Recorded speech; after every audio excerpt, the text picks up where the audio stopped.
Sarap! Kain! Hello mga bi!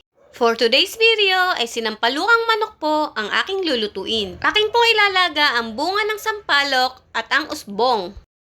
At akin na pong gigisahin ang bawang, luya, at ang sibuyas.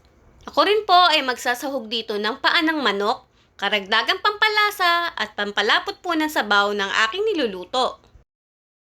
Akin na rin pong gigisahin ang karne ng manok at leg part po pala ang aking ginamit. Habang sa pagigisa, ako po ay naglagay ng asin at ng konting tubig. Akin po muna itong tatakpan hanggang sa magisa pong mabuti at lumabas ang katas ng manok. Pagkaraan po ng ilang minuto ng pagigisa, ay nagmantika na po ang karne ng ating manok. Kung kaya't akin na po itong sasabawan at ilalagay po ang siling panigang. At kapag kumukulo na po, ay akin na pong ilalagay ang pinagkatasan ko ng nilaga kong bunga ng sampalok at ang usbong. Tara po! At sabay-sabay tayong humigop ng mainit na sabaw. At sana po ay nagustuhan nyo ang video kong ito. Please follow, like, and share po. Maraming salamat! Bye, Bee!